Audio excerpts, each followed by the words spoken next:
어느 말씀을 키워드로 해서 열고 들어가면 좋겠는가? 저는 2장 11절로 봤죠. 다시 말씀드리지만 여러분들은 갈라디아서를 관찰하시는 중에 이게 더 좋겠다, 저보다도 더 잘 보실 수도 있습니다. 그러니까 저는 여러분에게 어떤 문제만을 제시해 주는 거죠. 이런 관점으로 한번 성경을 좀 열고 들어가서 거기에 중심 주제가 뭔가 한번 이렇게 보시라. 게바가 베드로가 안디옥에 이르렀을 때 책망할 일이 있기로 내가 그를 계명하여 책망했다. 그러면은 책망할 일은 뭐였고, 또 베드로가 그렇게 야고보에게서 내려온 어떤 이들을 피해서 이렇게 한 것은 왜 그랬나? 이렇게 여기 보면 야고보에게서 온 어떤 이들이라고 그랬잖아요. 그러니까 우리가 아는 대로는 야고보가 그때 예루살렘 교회에 초대 감독으로 있었다, 이렇게 우리가 알고 있는데, 거기에서 어떤 사람이 내려온다. 그러니까 베드로가 이제 겁을 먹었단 말이에요. 왜 이방인들 무할례자들하고 같이 식사하느냐? 그럴까봐 할례자를 두려워하여 떠나 물러갔다. 이게 문제를 제기하는 거죠. 갈라디아서를 접근하는 문제를 제기한다 할 수 있습니다.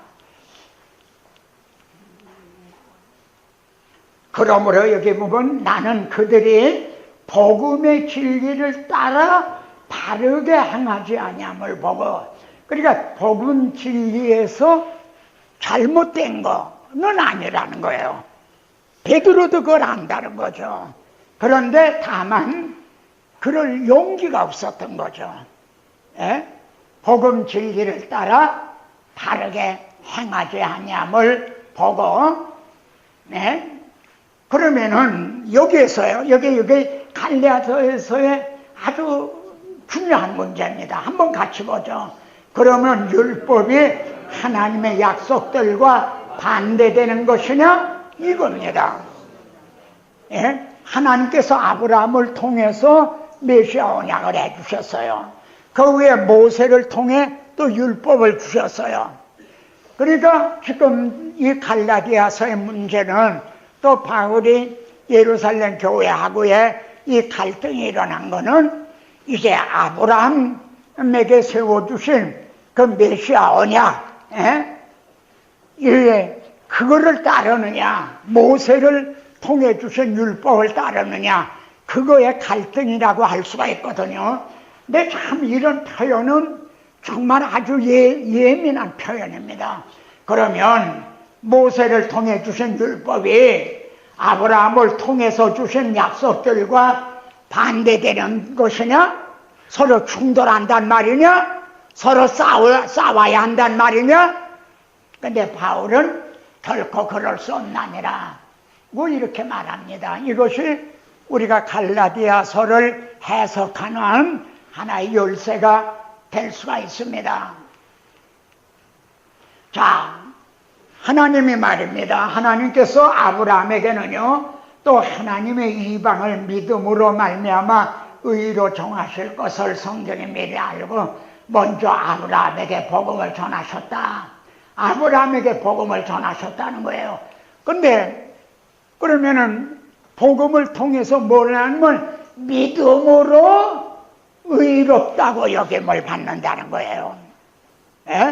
복음을 통해서 뭘 주시는가?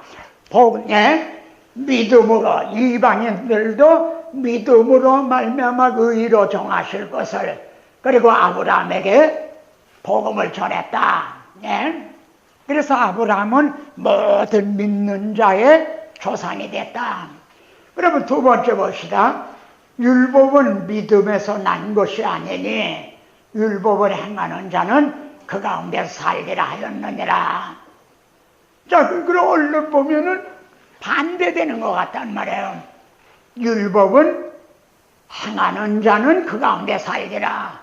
또 아브라함에게는 믿으면 의롭다함을 얻는다. 예? 반대되는 것 같다 이거죠. 예? 자, 그러면은 율법이 하나님의 약속들과 반대되는 것이냐? 이렇게 바울은 묻습니다. 그런데 잘 봅시다.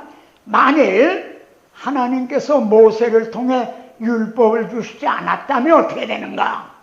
율법으로는 죄를 깨달음이라 한 죄를 모르게 되는 겁니다. 율법이 없으면 죄를 죄로 여기지 않는다. 예? 율법으로는 죄를 깨달음이라. 모세를 통해 율법을 주시지 않았다면 죄를 모르게 된다. 그리고요, 또한 율법책에 기록된 대로 모든 일을 항상 행하지 아니하는 자는 저주 아래 있는 자라 하시지 않았다면, 자기가 나는 내 자력으로는 율법을 온전히 지킬 수 없으니 나는 저주를 받을 수밖에 없는 자구나 하는 자력 구원의 가능성을 모르게 된다는 거죠. 죄를 모르게 되고 나는 저주를 받을 수밖에 없는 자구나 하는 자력 구원의 불가능성을 모르게 된다. 그래서 율법이 반대되는 거나 오히려 율법을 주시지 않았다면은 믿음으로 의롭다함을 얻는다는 오히려 은혜를 모르게 되는 거죠. 율법을 주시지 않았다면은. 그래서 율법이 우리를 그리스도에게로 인도하는 그리스도에게로 인도를 해준다는 거예요. 그래야 율법과 하나님의 약속들과 반대되는 것이냐? 조금 제가 더 쉽게 설명하겠습니다. 하나님이 모세를 통해서는 율법을 행하는 자는 살리라 그러시고, 아브라함에게는 내가 믿으면 의롭다함을 얻으리라, 믿음으로 살리라. 얼른 보면 반대되는 것 같다 이거예요. 그리고 지금 바울과 예루살렘에 있는 이제 성도들과 갈등이 이 문제다 이거야. 예? 그러면은 이게 반대되는 것이냐? 아니다 이거예요. 예? 결코 아니다. 그렇게 얘기를 합니다. 율법을 주시지 않았다면 죄를 모르게 된다. 죄를 모르면 은혜의 필요성을 모르게 된다는 거죠.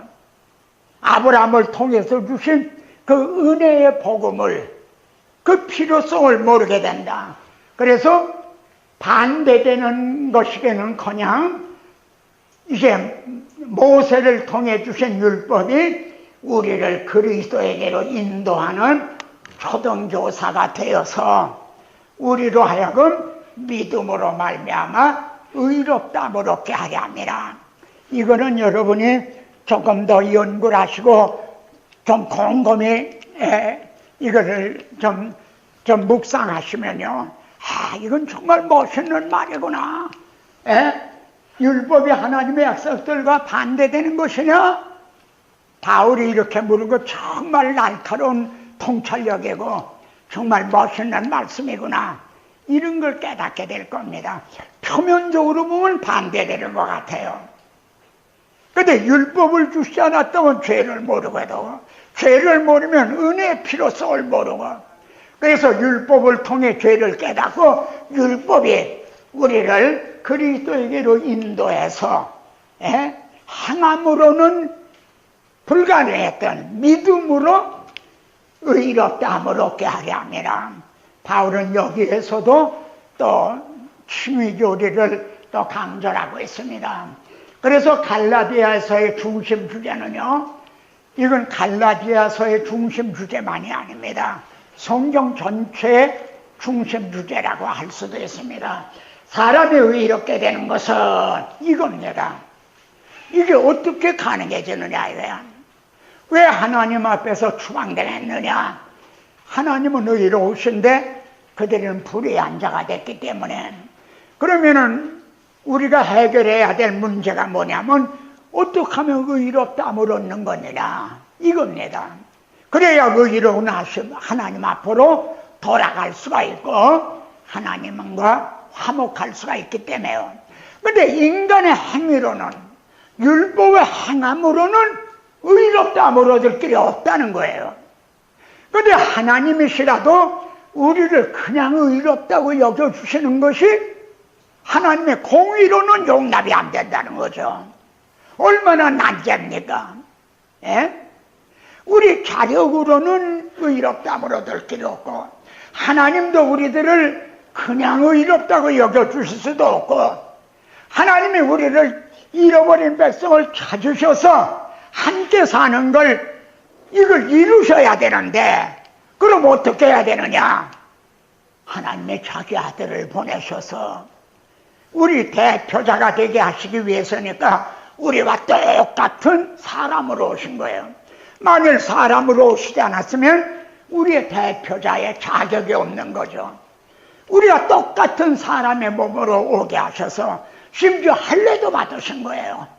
우리와 똑같은, 그리고 우리를 대표해서 죄를 대속죄물이 되주심으로 주님이 십자가 지신 건 내 죄 때문이라는 걸 인정을 하고 믿는 자를 비로소 하나님은 의롭다고 여겨주신다는 거.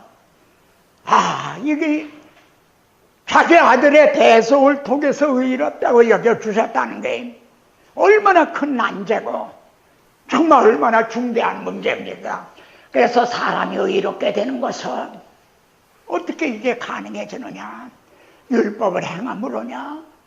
할례를 받음으로냐? 율법의 행위로 말미암음이 아니요 오직 예수 그리스도를 믿음으로 말미암는 줄 알므로 그래서 우리도 그리스도 예수를 믿나니 우리 자력으로는 불가능하기 때문에 그 불가능하다는 것을 하나님은 아시기 때문에 하나님이 해주셨다 이래요. 우리가 할 수 있는데도 하나님이 해주신 게 아닌 거예요. 우리가 자력으로 할 수 없다는 걸 우리보다도 하나님이 더 잘하시는 거예요. 그래서 하나님의 의라는 거예요. 소유격이 하나님에게 있는 거예요. 하나님이 해주신 거다 이게요. 자기의, 내가 행함으로 의롭게 된 자기의가 아니라 하나님이 행해주신 하나님의 의. 그래서 우리도 예수 그리스도를 믿는 거다. 믿음으로 그걸 받기 위해서. 이게 갈라디아서의 중심 주제입니다. 이는 우리가 율법의 행위로서가 아니고 그리스도를 믿음으로써 의롭다함을 얻으려 함이라. 율법의 행위로서는 의롭다함을 얻을 육체가 없나니라. 같이요. 내가 하나님의 은혜를 패하지 않으니 만일 의롭게 되는 것이 율법으로 말미암으면 그리스도께서 헛되이 죽으셨나니라. 그러니까 이 말을 이렇게 말할 수가 있습니다. 만일 의롭게 되는 것을 할례를 행함으로 말미암았다면은 그리스도가 헛되이 죽으신 게 되고 또 하나님의 은혜를 패하는 게 된다. 하나님 은혜 안 주셔도 됩니다. 우리 노력으로도 의롭다함을 얻을 수가 있습니다. 이런 게 되니까 하나님의 은혜를 패하는 게 되고 또 그리스도가 헛된 죽음을 하신 게 되게 된다. 이 점이 갈라디아서에 있어서는 중심 주제라고 말할 수가 있습니다. 자, 그러면 에베소서의 키워드는 뭐라고 할 수가 있을까요? 같이 우리 성경은 좀 같이 보십시다. 그 뜻의 비밀을 우리에게 알리신 것이요 그의 기뻐하심을 따라 그리스도 안에서 때가 전 정류를 위한 것을 예정하신 것이니 하늘에 있는 것이나 땅에 있는 것이 다 그리스도 안에서 통일되게 하려 하심이라. 저는 이거를 제가 에베소서 이에 대한 귀중성을 제가 깨닫고 이걸 정말 강력하게 증언한 것도 오래된 일이 아니에요. 즉 뭐냐면 갈라디아서에 이제 여기에서 그리스도 안에서 통일되게 하냐 합니다. 자, 갈라디아서의 주제를 뭘로 봅니까? 교회론이라고 그러거든요. 교회론. 그럼 교회가 이게 건물이 아니지 않습니까? 교회가 어떻게 세워지는 겁니까? 유대인으로만 세워집니까? 이방인으로만 세워지는 겁니까? 아니고 유대인과 이방인이 통일이 되어서 세워지는 거거든요. 그러니까 갈라디아서를 보시면요, 갈라디아서의 중심 주제는 교회론이라기보다 이 통일, 그리스도 안에서 통일되게 한다. 하나님과 우리 사이에 막힌 담도 주님이 헐어버리심으로 하나님과 이 휴전선이 없어지든 말이에요. 휴장이 열려지고 그래서 통일이 되듯 하나님과 화목하게 됐어요. 유대인과 이방인의 막힌 담도 하나님이 헐어버려 주셔서요, 그것도 통일이 되게 됐어요. 그래서 하나님과 화목하게 되고 유대인과 이방인이 화목하게 되어서 하나가 되게 해서 이게 하나님의 나라가 교회가 세워지게 된다는 거죠. 그러니까 에베소의 중심 주제가 교회론이다. 그냥 전 부인하지 않습니다. 그러나 거기보다 선결된 문제가 있다. 먼저 해결되는 문제가 있다. 이거예요. 그것이 그리스도 안에서 통일되게 하셨다. 하나님의 말입니다. 때가 찬 경륜을 위해서 하나님이 그렇게 해주셨다. 조금 보십시다. 이제 그의 거룩한 사도들과 선지자들에게 성령으로 나타내신 것 같이 다른 세대에서는 사람의 아들들에게 알리지 아니하셨나니 그걸 다른 세대는 알리시지 않았다. 이렇게 이 하나님의 통일되게 하려는 것을 알리시지 않았다는 거죠. 즉 우리가 구약 성경을 보면요, 이방인들에게도 복음이 전해지는 게 나옵니다. 근데 왜 바울은 다른 세대에는 알리시지 않았다고 말하는가? 유대인들은 말입니다. 그 구약 성경에 나오는 거는 이방인들이 유대교에 이게 귀의를 해서 돌아와서 그들도 할례를 행하고 모세 율법을 행함으로 쉽게 이방인이 유대인이 됨으로 구원을 얻게 되는, 그렇게만 알았다 이거예요. 이방인이 유대인이 됨으로 모세 율법으로 이게 들어옴으로 구원을 얻는, 그렇게만 알았다는 거예요. 그런데 에베소서의 중심 주제를 좀 봅시다. 자, 같이 봅시다. 이는 그로 말미암아 우리 둘이 한 성령 안에서 아버지 앞에 나아감을 얻게 하려 함이라. 여기 요걸 18절 여기 하나 속에는요, 그로 말미암아, 이 그는 예수 그리스도입니다. 예수 그리스도께서 이방인과 유대인의 막힌다고 헐어버려 주셨다 이거야. 그래서 그로 말미암아 우리 둘이, 즉 유대인과 이방인이 한 성령 안에서 아버지께 나아가게 됐다. 그러니까 요 한 절 속에는 그로 말미암아 예수 그리스도와 아버지께 나가는데 성령이 또 데리고 들어가신다는 거예요. 성부, 성자, 성령이 요 한 절 안에 다 들어있어요. 자, 그래서요, 시작. 그러므로 이제부터 너희는 외인도 아니요 나그네도 아니요 오직 성도들과 동일한 시민이요 하나님의 권속이라. 이는 이방인들이 복음으로 말미암아 그리스도 예수 안에서 함께 상속자가 되고 함께 지체가 되고 함께 약속에 참여하는 자가 됩니다. 지금 이걸 누가 말하고 있는 거죠? 사도 바울이 지금 증언하고 있는 겁니다. 에베소서를 통해. 그리고 사도 바울은 지금 옥중에 있는 거죠. 그럼 사도 바울이 전에는 어떤 사람이었습니까? 바리새인이었습니다. 그리고 전에는 어떤 사람이었나? 스데반 집사님을 이제 돌로 치는데 앞장서고 정말 교회를 박해하는 데 앞장섰던 사람이에요. 근데 그 바울이, 그런 바울이 말입니다. 이방인들이 복음으로 말미암아 함께 상속자가 된다는 거예요. 유대인과 함께 상속자가 된다. 그리고 함께 지체가 되고 함께 약속에 참여한다.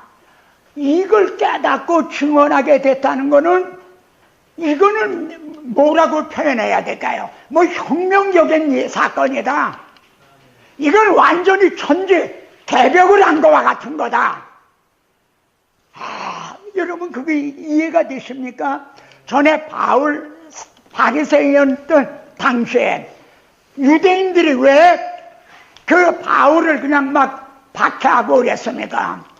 이방인들도 함께 상속자가 되고 뭐 지체가 되고 이런다 그러니까 여기에 분개를 한 거예요. 근데 이게 어떻게 됐어요? 그리스도 예수 안에서. 그러니까 하나님이 그리스도 예수 안에서 통일되게 하려 합니다. 이게 정말 원리적인 말씀이구나. 통일시켜 주셨다니. 저는 이렇게 얘기를 합니다. 선민 유대인에 대한 문제가 지금도 난제로 돼 있죠. 선민 유대인들은 정말 앞으로 그들의 구원 문제는 어떻게 되는 건가? 저는 그 문제에 대해서 이런 생각을 갖고 있습니다. 하나님께서 이스라엘을 선민으로 택하신 것은 언제 택하셨나? 언제 선민으로 삼으셨나? 언제 선민으로 삼으셨죠? 유대인들을요. 그런데 하나님께서 여러분들은 언제, 그리스도 안에서 언제 택했다고 말씀합니까? 창세 전에 택했다고 말씀한다. 예? 그러면은 창세 전에 우리를 택하실 때 이방인들 가운데서만 택하셨을까요? 유대인들 가운데서도 창세 전에 택함을 받은 거죠. 그러면 유대인을 선민으로 택하신 이유가 뭔가요? 저는 크게 두 가지로 보고 있습니다. 하나는 유대인을 통해서 그리스도를 보내시려는 거예요. 아까 제가 레위기에까지 잠깐 언급을 했습니다. 레위기의 키워드는 뭘까? 5대 제사다. 하나님, 이 짐승잡아 제사하는 건 우상에게 하는 거 아닙니까? 근데 왜 하나님 짐승을 잡아서 하나님께 이제 이렇게 번제 못 드리라고 그러십니까? 내가 그 피를 너에게 주어 탄에 뿌려서 죄를 속하게 하기 위해서다. 근데 짐승의 피로는 죄를 속할 수가 없거든요. 그러니까 신약에 와서는 내 피를 마셔라. 어떻게 마실 수가 있어요? 하나님이 주셨으니까요. 예? 주시지 않는데 우리가 마실 수가 있나요? 내가 그 피를 너에게 주어. 예? 그래, 베드로는 베드로전서 1장 2절에 보세요. 너희가 피뿌림을 얻기 위해서 택하심을 얻은 자라 그래요. 자, 그럼 그 다음에 민수기를 보십시다. 민수기 키워드는 뭐라고 말할 수 있나요? 20세 이상으로 싸움에 나갈 만한 자를 계수하라. 이것이 이제 민수기의 키워드를 할 수 있어요. 싸움에 나갈 만한 자. 그래서 이제 성막을 중심으로 동서남북으로 이제 진을 쳤죠. 그러면은 민수기의 중심 주제는 뭐라고 생각이 됩니까? 여러분, 싸움에 나갈 만한 자, 그들을 여호와의 군대라고 말하고 있어요. 그들은 바로의 노예였어요. 근데 이제 여호와의 군대가 된 거예요. 20세 이상으로 싸움에 나갈 만한 자가. 그러면은 군대 대장이 누굽니까? 민수기 10장을 보십시오. 이제 출애굽을 시내산을 출발을 해서요. 시내산에서 1년 동안 머무르면서 십계명 받고, 왜 십계명을 주셨어요? 하나님의 백성이 된 거예요. 그러니까 하나님의 백성답게 살아가라고, 법 없는 자가 되지 않기 위해서 이제 율법을 주신 거예요. 율법을 지킴으로 하나님의 백성이 되는 게 아니에요. 이미 백성이 됐기 때문에 백성답게 살라고 율법을 주신 거예요. 그 다음에 성막을 또 이제 세웠죠. 그리고 이제 출발하려고 그래요. 근데 그 가는 길을 대적하는 자가 있다. 아말렉이고 뭐고. 그래 군대가 필요한 거야. 그래 군대 대장이 누구냐 이거야. 이것이 그래서 민수기의 중심 주제가 10장에 나오는 맨 선두로는 유다 진지가 출발해라. 아, 놀랍잖아요. 유다 지파를 통해서 그리스도가 오신다 이거야. 그러니까 하나님의 군대, 여기에 대장이 예수 그리스도라는 거예요. 이게 민수기의 중심 주제라고 봅니다. 그런데 열족장들은 그래서 앞에서 유다 지파가 인도를 하는 거예요. 그러니까 영적 논리로 하면은 그때도 성자 하나님은 계셨거든요. 육신을 입고 오시지만 하는 거지. 그런 유다 지파를 통해 언약 안에서 그들을 앞에서 인도하신 거예요. 근데 열집 족장들이 뭐라고 그랬으면 우리는 안 됩니다. 우리 스스로 보기에도 메뚜기 같습니다. 그러면 누구를 거역한 겁니까? 앞에서 인도하는 그리스도를 배척을 한 거죠. 그래서 우리가 한 다른 장관을 세우고, 저 유다 지파에서 올 그리스도는 아니다. 우리 한 장관을 세우고 애굽으로 돌아가자 그랬죠. 한 장관을 세우자는 거예요. 하나님은 유다 지파에서 오실 그리스도를 장관으로, 우리의 사령관으로, 대장으로, 그리고 이것은 옛날 얘기가 아니라 오늘 우리들의 얘기란 말이에요. 예? 그런데 여기에 보면은 에베소의 중심 주제는 이렇게 함께 상속자가 되고 함께 지체가 되고, 그러니까 우리들은 말입니다. 창세 전에 택함을 받은 사람이야. 그래, 이 말하다 옆으로 갔네요. 유대인을 선민으로 택하신 건 뭔가 그리스도를 보내시기 위해서고, 또 하나는 로마서 3장에서 분명히 말합니다. 유대인이 남이 뭐냐? 범사에 많으니, 그리고는 첫째는 하나님의 말씀을 맡았습니다. 구약 성경을 기록을 해서 그걸 우리들에게 전해주게 하기 위해서요. 이건 정말 유대인 중에 최고의 사명이라 할 수가 있어요. 만일 우리에게 분난 그 공동체에 의해 그 기록이 되고 보존됐던 그런 사회 사본 이런 게 전해지지 않았다면요, 예수가 그리스도이시라는 걸 증언할 길이 없는 거야.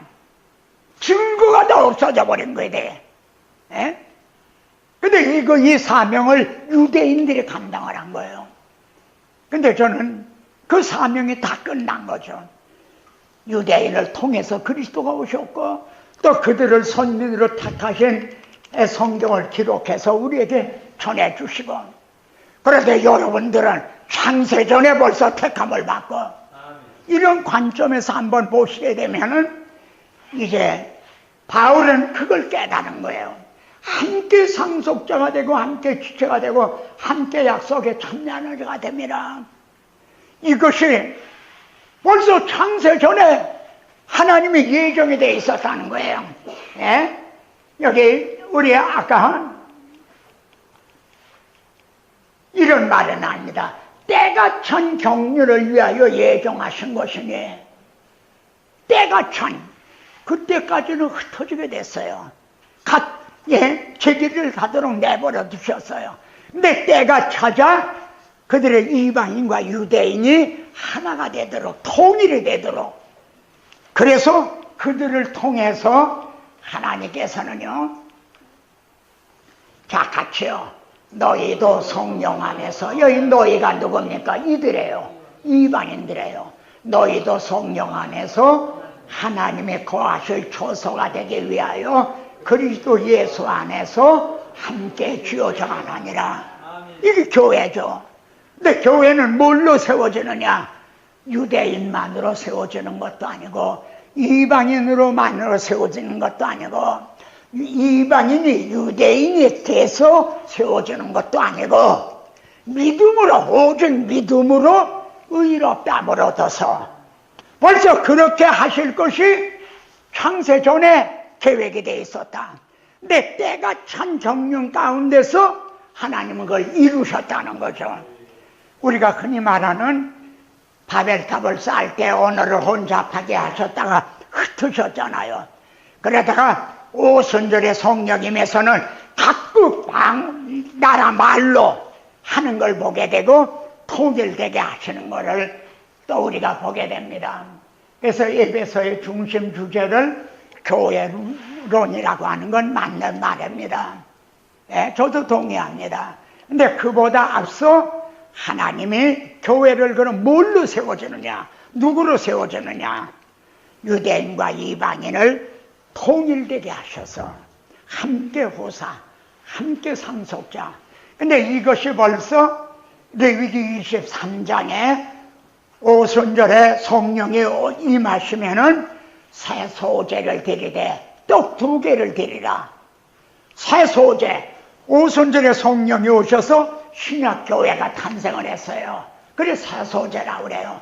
근데 떡 2개를 드리라는 거예요. 전에는 12개를 드렸어요. 12지파에 대한 상징이기 때문에. 근데 떡 2개를 드리라는 거야. 유대인과 이방인을 상징하는 것이 분명하죠. 근데 거기에 놀라운 것은 누룩을 섞으라는 말씀이 나와요. 이런 말씀을 대할 때 놀라운 거죠.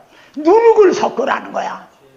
여러분, 이 레위기의 그 2장 소제를 드리는데 누룩을 넣으면 안 된다. 예? 꿀도 섞으면 안 된다. 그러나 소금은 넣어라. 좀 쳐라. 근데 누룩을 섞으면, 여러분, 오순절에 신학교회가 탄생했지만 이 지상에 있는 가연적인 교회 안에는 누룩이 있어요. 누룩이 있는 것. 근데 그 장면을 좀 가보세요. 누룩을 섞어서 드린 것만으로는 못 받으세요. 그것이 속죄제와 함께 드리라. 이렇게 돼 있어요. 누룩이 섞여 있지만 예수 그리스도의 그 십자가 공로로 우리들의 예배가 받아지게 되고 그러는 거죠. 우리들의 기도도요.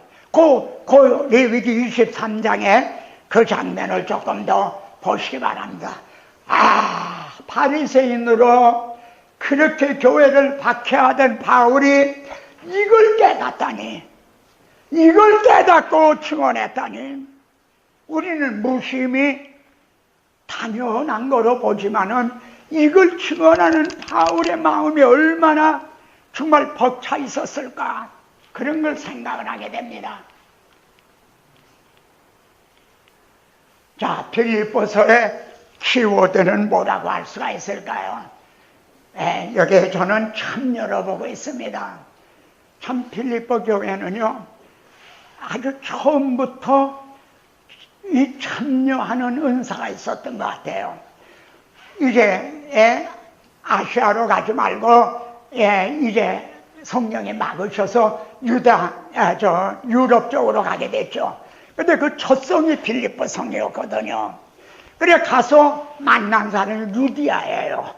강변의 여인들이 있었는데 바울이 복음을 전하니까 성령께서 루디아의 마음을 열어서 청정하게 하셨다. 참 신기하죠. 몇 명의 여인이 있었는 건 모르지만은 그 중에 그들이 다 회개한 게 아니에요. 루디아 하나가 첫 열매가 된 거야. 근데 그것으로 끝난 게 아니라 나를 주 믿는 사람으로 알거든, 내 집이 와서 거하라고 아주 그냥 강권해서 이렇게 처음부터가 참여하는 이런 은사가 있었어요. 또 옥사장 보세요. 매를 맞고 바울과 실라가 옥에 갇혔잖아요. 나중에 옥사장이 우리가 어떻게 해야 구원을 얻으리까? 주 예수를 믿으라. 그러니까 또 바울과 실라를 자기 집에 초청을 해서 말해요. 그거 맞은 자를 씻겨주고 그리고 음식을 대접하면서요 또 이렇게 섬기는 이런 은사가 있었어요. 빌립보 교회는 세워질 때부터 그랬는데 바울의 복음을 증언할 때 계속적으로 이렇게 지원하고 참여했어요. 같이 보죠. 빌립보 사람들아, 너희도 알거니와 복음의 시초에 내가 마게도냐를 떠날 때 주고받는 내 일에 참여한 교회가 너희 외에 아무도 없었느니라. 에바브로디도편에 너희가 준 것을 받음으로 내가 풍족하니, 지금도 또 바울의 옥중에 있는 바울을 에바브로디도를 통해서 또 보내드리는 거예요. 이렇게 참여하는 바울의, 그러니까 복음 사역에 동력을 하고 있는 거죠. 이것이 빌립보 교회 하나의 특징이고 이제 키워드가 될 수가 있겠습니다. 이는 받으실 만한 향기로운 제물이요, 하나님을 기쁘시게 한 거라. 자기만을 기쁘게 한 게 아니라 하나님을 기쁘시게 한 거라. 근데 여기 요구하고는 대조가 돼요. 고린도 성도들 보고는 내가 너에게 폐를 끼치지 않았다 그럽니다.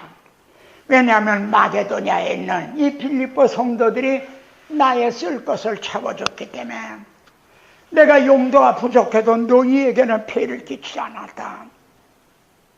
똑같이 바울에 의해서 개척이 된 교회였지만 여긴 차이가 나타나죠. 고린도 교회와 빌립보 교회의 온도 차이가 느껴지지 않습니까?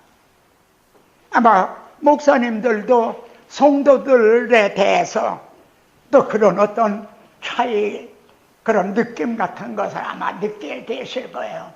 그럼 빌립보 서로를 통해 중심 주제가 뭐라고 말할 수가 있을까?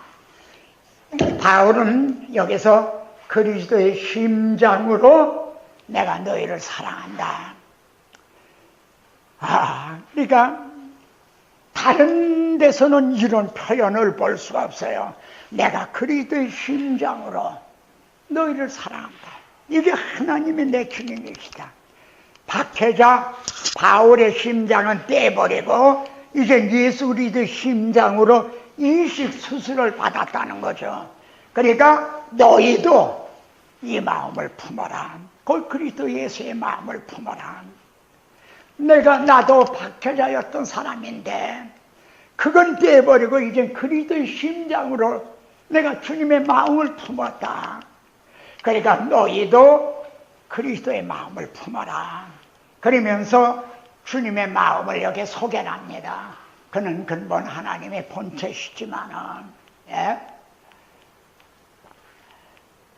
그리고 자기를 낮추시고 죽기까지 복종하셨으니 그 십자가에 죽으심이라.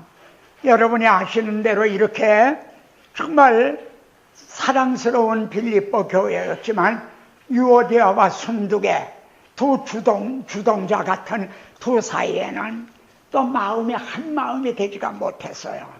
참 이 지상의 교회들은 이런 거죠. 이처럼 누룩이 섞여 있는. 그래서 우리 빌립보서는 몽땅 104절입니다. 104절에 불과한 빌립보서에 예수 그리스도 주 등 우리 주 예수 그리스도를 호칭하는 단어가 무려 73번이나 등장을 합니다.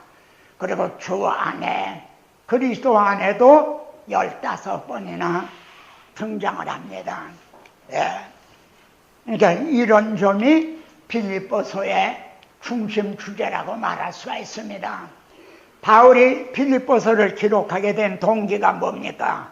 에바브로디도 편에 보내준 걸 받고 너무 고마워서 회답을 쓰는 거죠. 그런데 뭐라고 말합니까? 같이 말봅시다. 내가 궁핍함으로 말한 것이 아니니라. 어떠한 형편이든지 나는 자족하기를 배웠느니 나는 비천에 처할 줄도 알고 풍부에 처할 줄도 알아. 모든 일 곧 풍부한 궁핍에도 처할 줄 아는 일체의 비결을 배웠느라. 내게 능력 주시는 자 안에서 내가 모든 것을 할 수 있느니라. 내게 능력 주시는 자가 누굽니까? 예수 그리스도입니다. 그럼 바울이 이렇게 말하는, 바울은 지금 어떤 마음으로 그럽니까? 빌립보 성도들이 이렇게 보내왔을 때, 아, 정말 고맙다.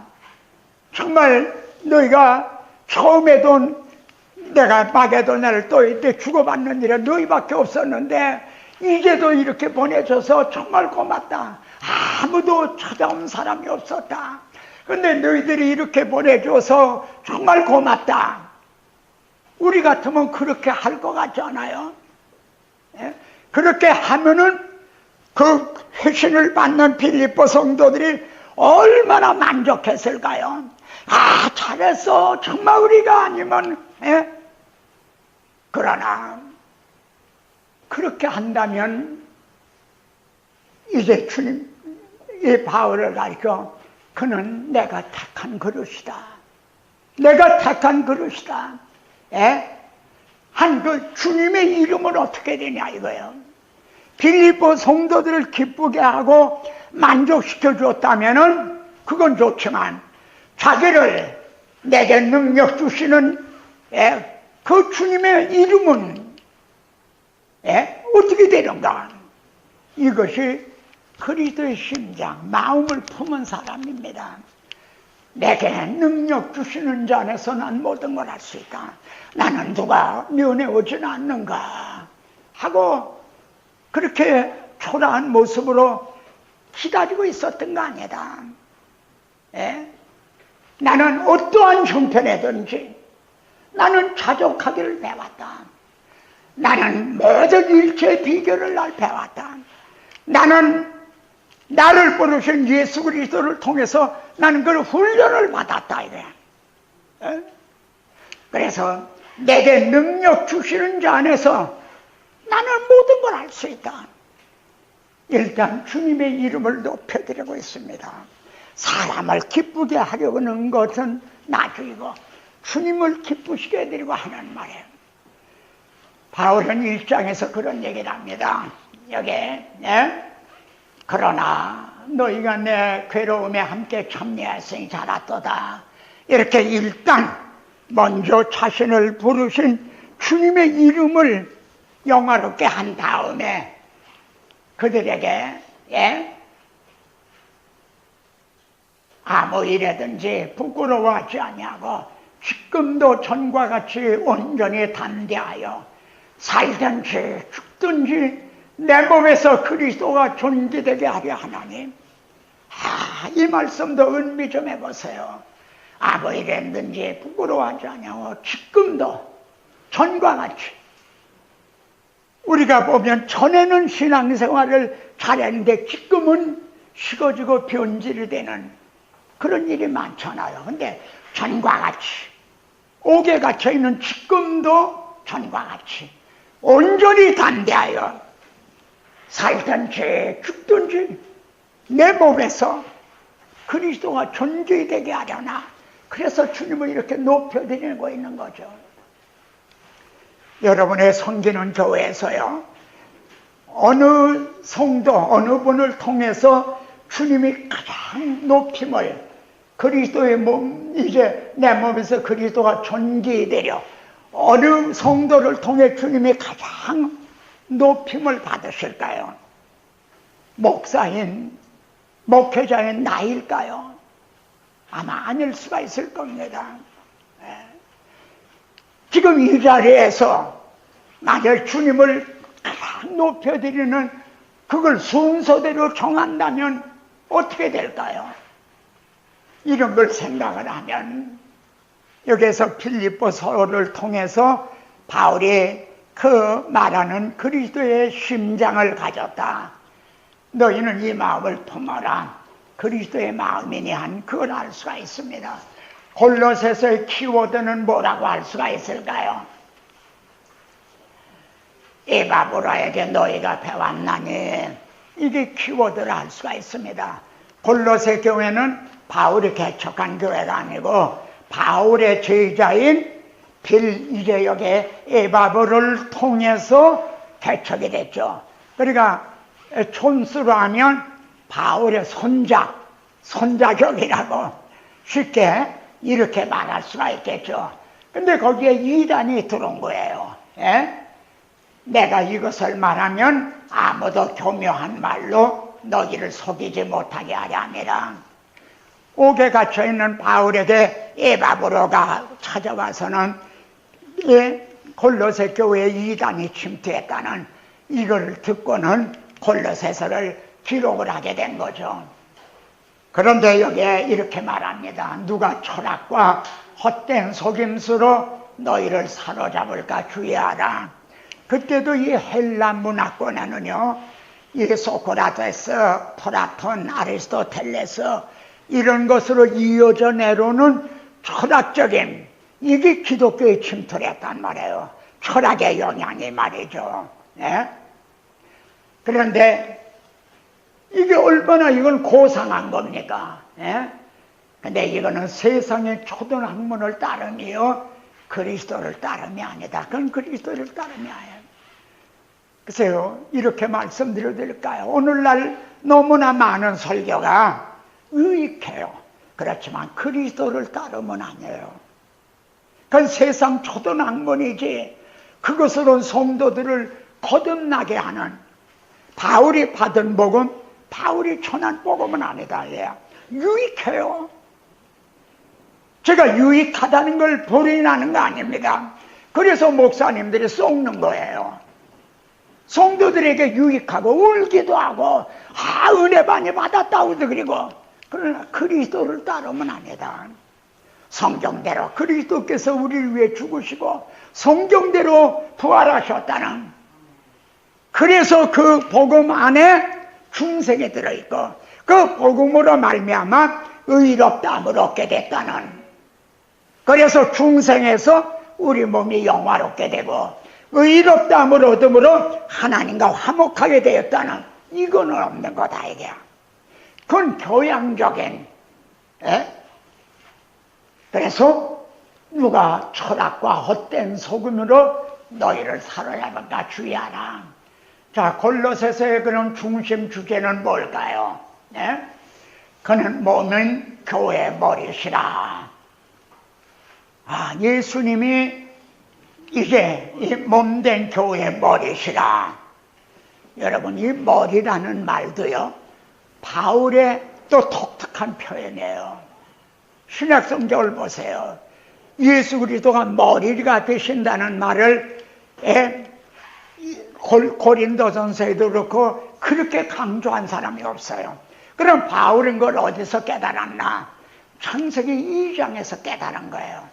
아담이 혼자 사는 걸, 독초하는 걸 좋지 않게 보시고 아담을 깊이 잠들게 한 후에 갈비뼈로 하와를 지어주셨죠.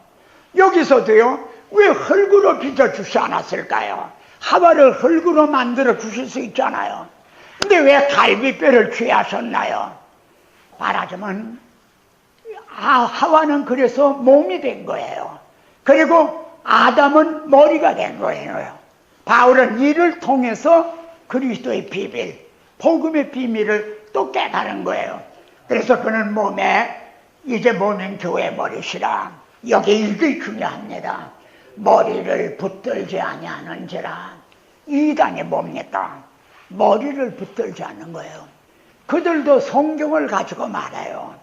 그러나 그들의 말하는 거는 머리를 붙드는 게 아니에요. 머리를 붙드는 게 아니에요. 지엽적인 것을 과장을 해요. 과장. 이 고린도서에 다 나와요. 과장을 하는 거야.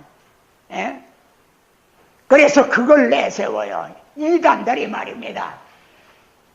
그는 보이지 아니하신 하나님의 형상이시요 만물이 그에게서 창조되되 그의 십자가로 피로 화평을 이루사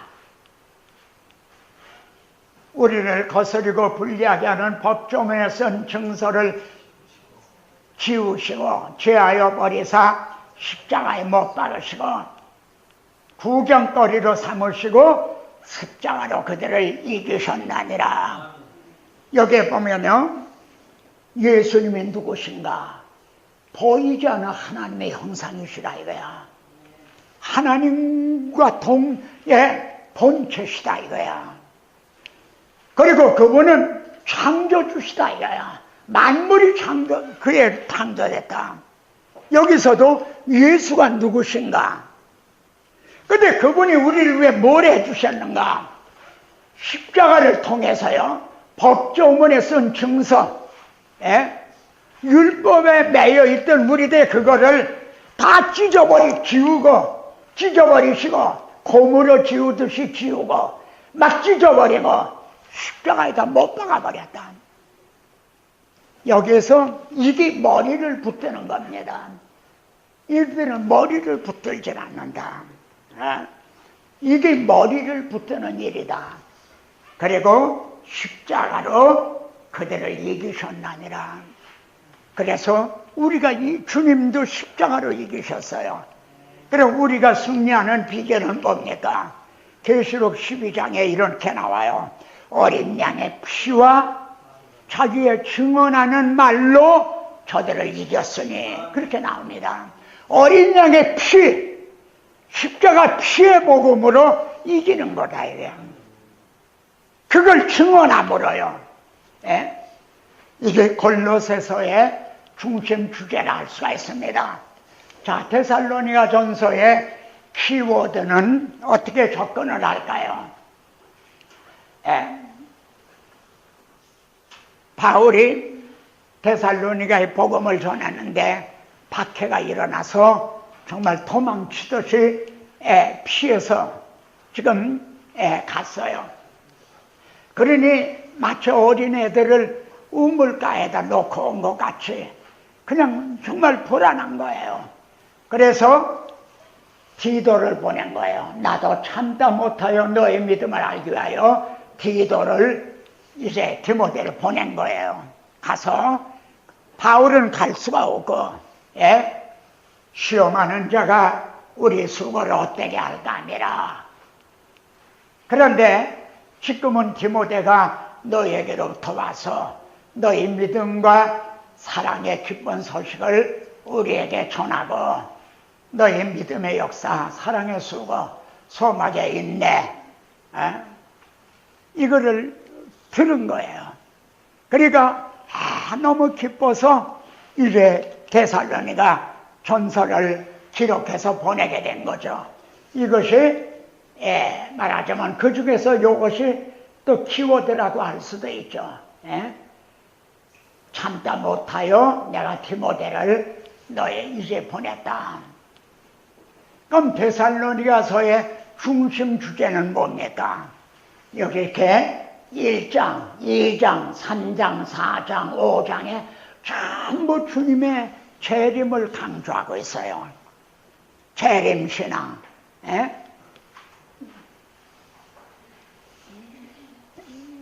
여기 바울이 여기가 데살로니가에 가서 전도하는 겁니다. 이 사도행전에 나오는 뜻을 풀어 그리스도가 해받고 죽은 자 가운데서 다시 살아나야 할 것을 너에게 증언하고 이르되 내가 너에게 전하는 이 예수가 곧 그리스도라. 이렇게 데살로니가에 복음을 전했습니다. 그런데 한번 같이 봅시다. 이는 우리 복음이 너희에게 말로만 이른 것이 아니라 또한 능력과 성령과 큰 확신으로 된 것이니. 저는 여기에 여러분이 정말 깨닫는 나름에 따라서는요, 여기에 내 목회 비전이 있구나, 그걸 깨달으실 수가 있을 거예요. 자, 바울은요, 우리 복음이 너에게 말로만 이른 것이 아니다. 내가 말을 잘해서 말로 설득한 게 아니다. 나는 복음을 전했다. 그럼 바울이 전한 복음이 뭔가? 이거예요. 그리스도가 해를 받고 죽은 자 가운데 살인하라 할 것을 내가 전하고 내가 너에게 전하는 이 예수가 바로 그분이다. 복음을 전한 거예요. 다시 말하면 바울이 받은 복음, 바울이 전한 복음을 전한 거예요.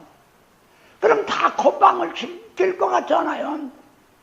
그런데 데살로니가 성도들이 말해요. 믿음의 역사와 사랑의 수고와 소망의 인내가 있게 됐다 이거야. 박해 중에도 믿음을 저버리지 않고 있었다 이거야. 그게 어떻게 돼서 가능했는가?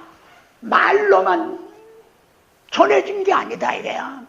내가 복음을 전할 때 성령께서 능력과 이런 확신으로 그들에게 확신을 주셨다 이거야. 거듭남을 주셨다 이거야. 그래서 믿은 지 얼마 안 된 데살로니가 교회가 흔들리지 않고 그 박해 중에서도 꿋꿋하게 서 있을 수가 있었다.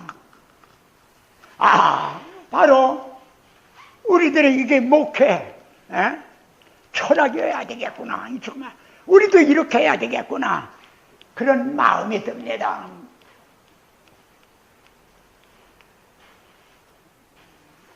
그리고 또 하나 명심할 거 이겁니다. 우리가 너희 가운데서 너희를 위하여 어떤 사람이 된 것은, 그러니까 바울은 복음만 전한 게 아니라 복음을 전할 때는요, 저 같은 사람이 중국에 가면은 일거수일투족을 다 주목해봐요. 제 성경도 와서 보고 모든 걸. 그러니까 두 번째로 우리가 중요한 거는 우리가 첫째는 복음을 전해야 되겠고, 바울이 받은 복음, 바울이 전한 복음을 우리도 전해야 되겠고, 두 번째는 바울처럼 너희 가운데서 너희를 위하여 어떤 사람이 된 것은 그들 앞에 부끄러움이 없는, 만일 복음을 아무리 잘 전했다 하더라도 복음 전하는 자가 본이 되지 못한다면 그게 아무 소용이 없는 거죠. 그래서 어떠한 사람이 된 것을 너희가 아는 바와 같으니, 이것이 그래서 바울은 사람을 기쁘게 하려 하면요 오직 우리 마음을 감찰하시는 하나님을 기쁘시게 하려 함이라. 또 죽은 자들 가운데서 다시 살리신 그의 아들이 하늘로부터 강림하실 것을 너희가 어떻게 기다리는지를 말하니, 이렇게 주님의 강림하실 거를 1장, 2장, 3장, 4장, 5장 각 장에서 다 강조를 하고 있습니다. 그러니까 데살로니가 전서에서 우리들이 도전을 받아야 될 거는, 그렇게 이제 짧은 기간에 세워진 교회가 어떻게 박해 중에서도 믿음을 잃지 않고 굳굳하게 승리하는 교회가 될 수가 있었는가? 첫째는 바울이 복음을 전했다는 거. 그리고 복음을 전할 때 이제 말로만이 아니라 성령이 그들에게 믿음을 주셨다, 확신을 주셨다. 그리고 바울 자신도 그들에게 본이 되는, 그렇게 본이 되었다. 우리도 오늘날 정말 이렇게 나 자신도 이렇게 하고 있는가 돌아보게 됩니다. 그럼 데살로니가 후서의 키워드는 뭘까? 같이 보죠. 형제들아, 우리가 너희에게 구하는 것은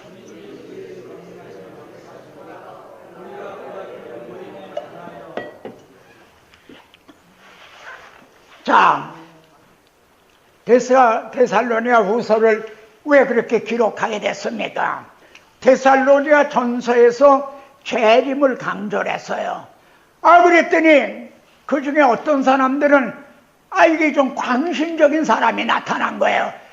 곧 주님이 곧 오신다. 그러니까 뭐 일할 것도 없고 공부할 것도 없고 뭐 이렇게 그냥 규모 없는 그런 자들이 있었다 이거야. 그래서 바울이 그걸 바로잡아주기 위해서 데살로니가 후서를 기록하게 됐는데, 우리 주 예수 우리들 강림하심과 우리가 그 앞에 모임에 관하여 주의 날이 이르렀다고 쉽게 흔들려 이런 사람이 있었다 이거야. 그래서 우리가 들은즉 너희 가운데 게으려 행하여 일은 안 하고 말이요 일만 만드는 자가 있다. 그래서 데살로니가 후서를 기록을 하게 됐어요. 그런데 여기 의외의 말이 나와요. 무슨 말이 나오냐면 이런 하나님의 공의로운 심판의 표요. 예? 그러니까 데살로니가 형제들이 지금 박해를 당하고 있어요. 바울이 복음을 전했는데 어떤 사람은 받아들였어요. 근데 어떤 사람은 배척을 했어요. 뭐라고 말하냐? 이게 심판이라는 거예요. 바울은 이걸 심판으로 보고 있는 거예요. 여러분, 심판은 마지막 날 최후 심판에만 일어나는 게 아닙니다. 여러분이 복음을 전하는 현장에서 믿는 자와 믿지 않는 자, 여보세요, 이는 하나님의 공의로운 표요. 너희로 하여금 하나님의 나라에 합당한 자로 여김을 받게 하려니 그날을 위하여 너희가 또 이 고난을 받느니라. 거기서 갈라졌잖아요. 이게 벌써 심판이라는 거예요. 바울은 그렇게 보고 있어요. 그리고 너희로 환난 받게 하는 자들에게 환난으로 갚으시고 환난 받는 너희에게는 하나님과 함께 안식으로 갚으시는 것이 하나님의 공이시니, 그리고 주 예수께서 자기의 능력의 천사들과 함께 하늘로부터 불꽃 가운데 나타나실 때에 하나님을 모르는 자들과 그날에 그가 강림하사, 여기 이게 놀라운 일인 거예요. 지금 바울은 재림신앙을 위해서 이걸 바로잡아주기 위해서 데살로니가 후서를 기록을 하고 있는데 또 재림을, 주님의 재림을 또 강조하고 있다 이거예요. 이걸 부인을 하듯 그러고 있는 게 아니라는 거예요. 이건 뭘 말하냐면은 바울은 주님의 재림에 대한 확신하는, 그래 그걸 강조하고 있고, 다만 그거에 대해서 잘못된 것을 교정해 주는 거지, 잘못을 교정해 주다가 잘못하면 재림신앙 자체를 약화시키면 안 된다는 거죠. 그래서 바울은 오히려 그날에 그가 강림하사 그의 성도들에게 영광을 받으시고 모든 믿는 자들에게서 놀랍게 여기심을 얻으시리니, 바울은 재림신앙을 약화시키는 게 아니라 오히려 더 바른 재림신앙관을 세워주고 있다는 거.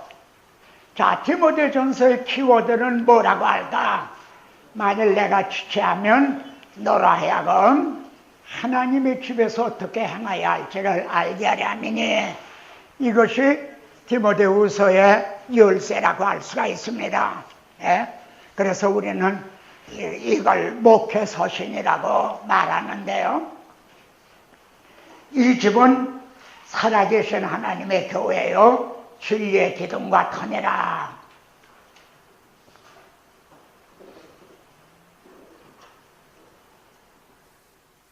또 하나, 우리가 그 믿음에 관하여는 파선하였나니라. 어떤 이들은 믿음에 관하여는 파선했다. 제가 디모데후서를 상고하면서요, 바울이 내가 선한 싸움을 싸우고 달려갈 길을 마치고 믿음을 지켰다, 이렇게 진술합니다. 근데 저는 이 순서를 또 주목해 보는 겁니다. 어떻게 믿음을 지켰다는 말을 맨 뒤에다 놓는가? 선한 싸움을 싸우고 달려갈 길을 마쳤다. 내가 믿음을 지키면서 선한 싸움을 싸우고 이제는 달려갈 길을 마쳤다. 이래야 순서가 되는 것 같지 않습니까? 근데 바울은 믿음을 지켰다는 말을 맨 마지막에 두고 있어요. 저는 거기에서도 큰 또 어떤 도전을 받는 거예요. 우리들이 말입니다, 지금 다 여러분과 저나 선한 싸움을 싸우고 있어요. 그리고 지금 달려갈 길을 달려가고 있어요. 다들 나름대로요. 그런데 우리가 마지막까지 믿음을 지킬 것인가? 우리 한국교회를 보십시다. 원로 목사님들 손한 싸움을 싸우셨어요. 달려갈 길을 맞췄어요. 근데 정말 마지막까지 정말 믿음을 지키는 아름다운 모습을 보여주시는 분이 얼마나 되는 건가. 여기에서 그 믿음의 과연은 파손하였나니라. 배가 가는데 목적지까지 가지 못하고 파손하듯이 말이죠. 참 이 말씀은 또 우리들에게 디모데전서를 대하는 우리들에게 또 하나의 경각심을 가지게 합니다. 디모데전서의 중심점은 뭘까요?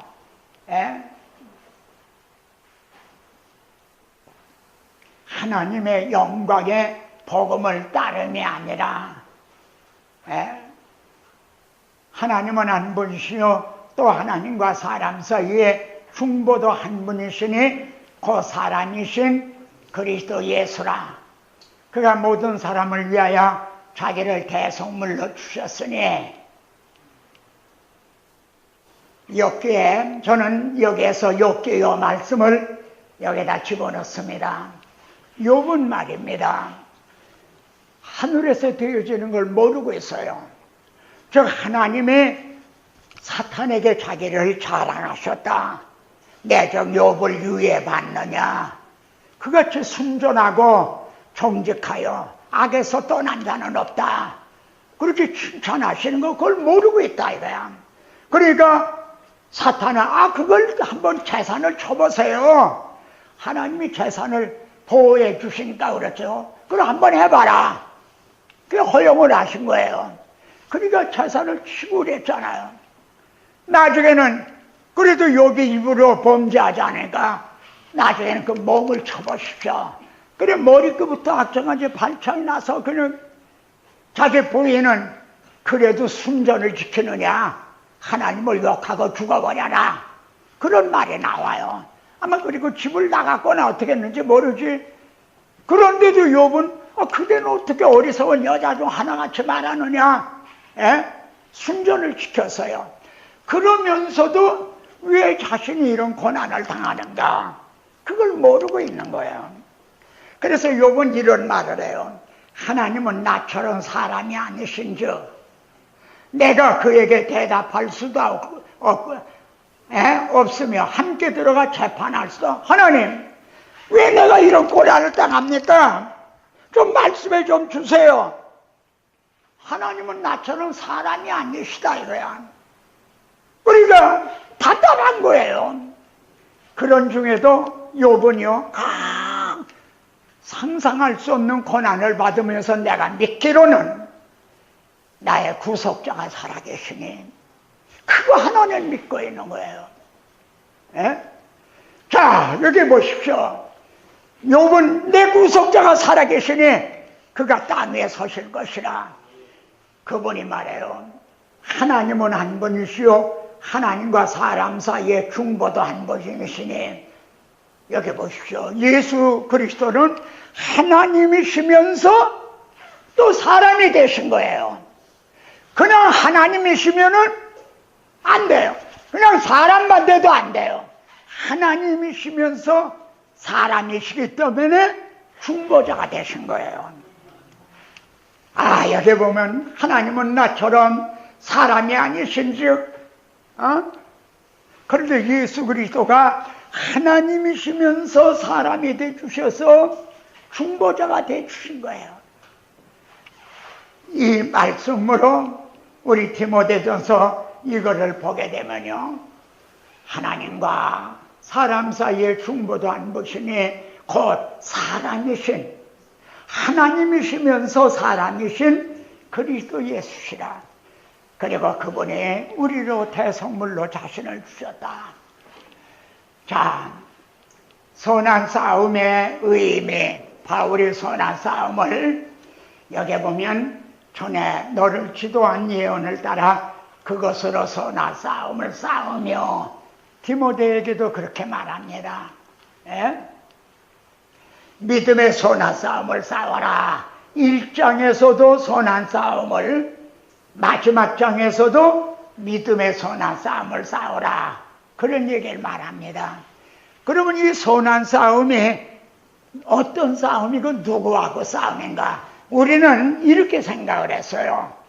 불신자들에게 복음을 전해다가 막 돌에 맞기도 하고 박해를 당하는 이것만 생각을 했다 이거예요. 물론 그것도 포함이 될 겁니다. 근데 여기 보면 그 가운데 후메네와 알렉산더와 이순이 이름까지 지적을 하는 거예요. 그러니까 교회 안에 복음을 변질시키는 자와 복음을 보수하는 자, 바울이 선한 싸움을 싸우라고 하는 거는요, 전에 너를 지도한, 내가 너에게 가르치지 않았느냐? 내가 누구에게서 배웠느냐? 너는 그걸 가지고 선한 싸움을 싸워라 하는 걸 보면 복음을 보수하라는 그런 의미가 더 강한 거죠. 예? 그래서 여기에 그들의 말은 악성 종량에 퍼져나간 것 같은데 그 중에 후메네오, 여기는 알렉산더가 있는데 빌레도가 있나니라. 그러니까 이 교회 안에 진리와 비진리, 그러니까 사랑하는 동역자 여러분, 우리는요 복음을 전하기만 하는 게 먼저가 아닙니다. 먼저는 복음을 보수하는 것, 교회가 자꾸 세워지는 것만이 좋은 건 아닙니다. 목회자가 많이 양성되는 것만이 좋은 게 아닙니다. 바른 교회가 세워지느냐, 바른 목회자가 세워지느냐, 만일 바른 복음이 전해지지 않는다면 그거는 악성 종량과 같이 저 이단들 때문에 얼마나 많은 심령들이 그들이 얼마나 열심히 전했어요. 예? 그러니까 선한 싸움에 디모데 이 목회 서신에서의 선한 싸움은 첫째는 복음을 보수하는 겁니다. 자, 디모데후서의 키워드는 뭘까? 여기서 나, 너, 그들을 아는 겁니다. 나는 바울이죠. 예? 내가 전파하는 자와 사도로, 예? 이 디모데후서에서 나는 바울입니다. 복음으로 말미암아 내가 죄인과 같이 매임을 받았다. 그러나 하나님의 말씀은 매이지 아니하니라. 저는 이 말씀 중에서도요, 자기는 결박을 당했다 이거야. 그러나 하나님의 말씀은 매이지 않는다. 어떤 믿음에서 이렇게 말할까? 여러분, 복음은요, 예수 그리스도를 십자가에 못 박아 죽인 후에 무덤에 정리하고 바위로 막고 인복을 하고 보철 세우랬어요. 근데 그 무덤을 깨치고 부활하신 이게 복음이에요. 근데 어떻게 그 복음을 어떻게 매여둘 수가 있단 말인가? 복음을 전하는 자들을 결박해서 가둘 수는 있지만 복음 자체는 너희들이 매일 수가 없다. 그 말이 옳았죠. 예? 전제와 같이 내가 벌써 부어지고, 예? 나는 선한 싸움을 싸웠죠. 그러니까 디모데후서에 나는 바울입니다. 그럼 너는 누굽니까? 예? 내 눈물을 생각하여 너보기를 원하면 디모데입니다.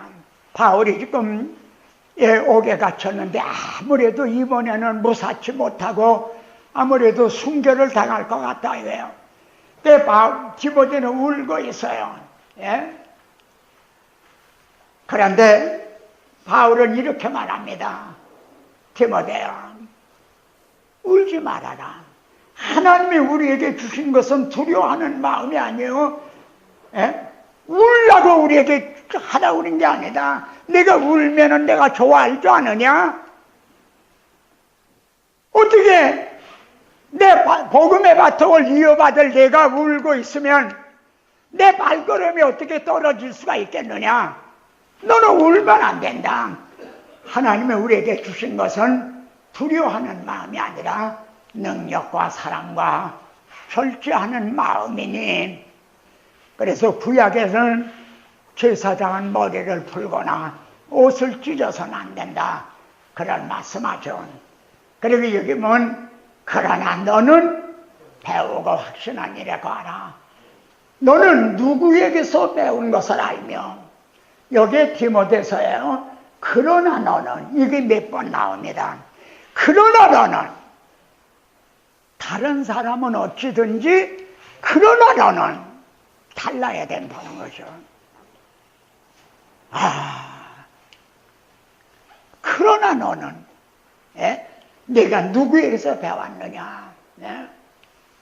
그리고 여기에서 그러나 이 같은 자들에게서 내가 돌아서라. 너는 돌아서라. 그렇게 얘기를 합니다.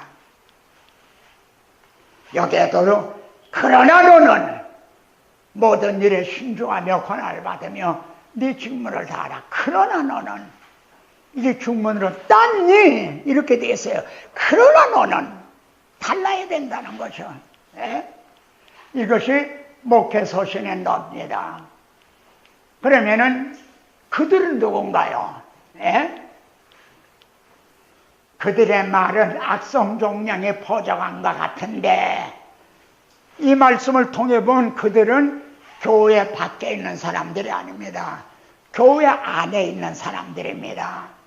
그리고 교회 안에 있으면서도 지도자들인 거예요. 설교자들인 거예요. 그런데 그들의 말은 악성 종량과 같이 그렇게 퍼져간다는 거죠. 오늘의 이단들이 그렇지 않습니까? 비진리가 그런 거죠. 진리에 관하여는 그들이 그릇되었도다. 그들이 어떤 사람들의 믿음을 무너뜨리느니라. 여러분, 그러면요, 그들과 너와의 이 뭘로 구분을 합니까? 바울, 이게 디모데는 너예요. 그리고 교회 안에 그들이라는 많은 수가 있어요. 뭘로 구분이 됩니까? 이겁니다. 너는 진리의 말씀을 옳게 분별하며, 그러니까 거짓 선지자를 양성하는 그런 신학교가 따로 있는 게 아닙니다. 똑같은 보수적인 신학교를 나왔다 하더라도 여기서 진리의 말씀을 옳게 분별하느냐 아니냐에 따라 그들과 너가 이제 갈라지게 되는 거죠. 근데 여기 이걸 좀 잘 보세요. 여기 혹 하나님이 그들에게 회개함을 주사 진리를 알게 하실까 하며 그들로 깨어 마귀의 올무에서 벗어나. 잠깐요. 그들로 깨어 하는 거 보니까 이 사람들은 마취를 당하든 이런 상태에 있어요. 마귀의 올무에서 벗어나. 이게 얼마나, 이 말씀을 오늘의 우리들에게 적용을 한번 시켜보세요. 마귀의 올무에서 벗어나. 그러니까 올무에 사로잡혔다는 거죠. 쏟고 있다는 거죠. 근데 바울이 디도서에서 그런 얘기를 합니다. 우리도 전에는 속은 자요. 누구보다도 속은 경험을 한 사람이 바울입니다. 자기는 열심으로는 교회를 핍박하고 그럽니다. 자기는 그걸 하나님의 일을 하는 줄 알고 하나님을 기쁘시게 해주는 줄 알았어요.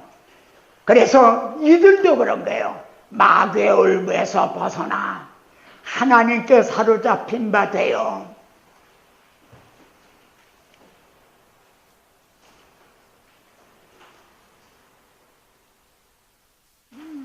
저는 이런 말씀이 제게는 또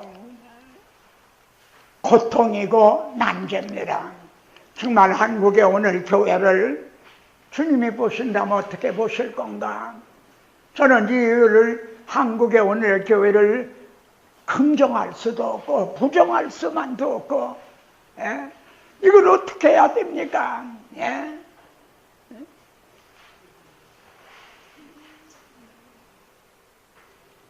주님이 마태복음 23장 보면 뱀들아 독사 이 새끼들아, 이렇게 말씀한 거예요. 제사장 서기관 장로들 보고 뱀들아 독사 이 새끼들아. 그 말은 뭡니까?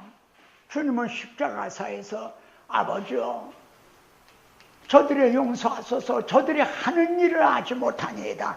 그들에게 뱀들의 독사의 새끼들아 하는 말은 사탄의 하수인 노릇을 하고 있다는 거죠. 사탄에게 쏟고 있다는 거죠. 사탄에게 이용을 당하고 있다는 거죠. 그래, 독사의 새끼들아. 독사는 사탄이고 그 새끼들 하수인 노릇하는, 근데 그걸 모르고 있다는 거죠. 그럼 이것이 이 말씀에 비추어 보면은, 그리고 오늘의 현실에 비추어 보면 이게 옛날 얘기만 같지 않고 이걸 어떻게 우리가 받아야 될 건가? 그들로 깨요 마귀의 올무에서 벗어나. 디모데후서의 중심점면 어떻게 볼까요? 이제는 우리 구주 그리스도 예수의 나타나심으로 말미암아 나타났습니다. 육신을 입고 나타나셨습니다. 볼 수 없는 하나님이 나타나셨습니다. 임마누엘 하셨습니다. 자, 나타나셨어요. 그 다음에 그는 사망을 패하시고, 먼저 여기 요약해 기록을 한 거지만 육신을 입고 나타나셔서 십자가에 죽으신 거예요. 근데 죽으신 것이 끝이 아니라 사망을 패했다는 것은 부활하셨다는 걸 말합니다. 그래서 부활하셔가지고는 어떻게 하셨어요? 복음으로써 생명과 썩지 아니할 걸 드러내셨다. 나는 요점을 여러분 좀 나타나셔서 드러내셨다. 그것이 복음이다. 나타나셔서 죽으시고 다시 사심을 통해서 드러내셨는데 그게 복음이다 이거야. 썩지 아니할 걸 드러내신지라. 그리고 주님은 내가 이렇게 나타나서 드러낸 이 복음을 네가 좀 전해줘야 되겠다. 자기에게 그렇게 부탁하셨다는 거죠. 내가 이 복음을 위하여 선포자와 사도와 교사로 세우심을 입었노라. 여러분 여기에서도요 말하는 순서를 보십시오. 선포자, 사도, 교사. 우리에는요 이 사도를 앞에다 놨을 것 같잖아요. 나는 이 복음을 위하여 사도와 선포자와 그리고 교사로 세움을 하는 거죠. 예수 그리스도가 말이죠 육신을 입고 나타나셔서 죽으시고 다시 사심을 통해 드러내신 복음을 누가 이걸 바로 전하느냐, 이게 중요하지. 내가 사도냐 아니냐 그게 그렇게 중요한 건 아니라는 거죠. 이 말씀을요 디모데 전서에도 이렇게 순서로 나옵니다.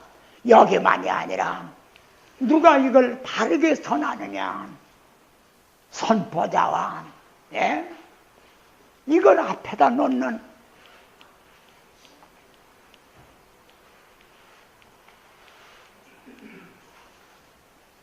이로 말미암아 내가 이로 말미암아 하는 거는 자기가 복음을 전하다가 이 고난을 받되 부끄러워하지 아니하면 내가 믿는 자를 알고 같이요 또한 나의 의탁한 것을 그날까지 그가 능히 지키실 줄을 확신함이라.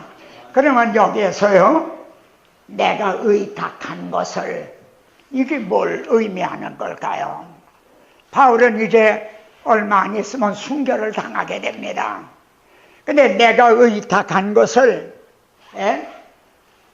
내가 이 고난을 받되 부끄러워하지 않으면 내가 믿는 자를 내가 알고, 그리고 내가 의탁한 것을 그날까지는 그가 능히 지킬 줄로 확신합니다. 이거를 저는 처음에요 쉽게 접근을 했어요. 그래서 주님이 십자가 달리실 때도 아버지여 내 영혼을 의탁하나이다. 그래 바울도 자기가 순교를 당하지만 자기 영혼을 내가 믿는 자를 내가 알고 내 영혼을 그날까지 지켜주실 거를 나는 확신한다. 이렇게만 봤습니다. 근데 그것 맞을 수도 있고요. 또 그런 의미도 있을 거예요. 근데 존 스토트의 글을 보면 그분은 이렇게 제의를 하고 있어요.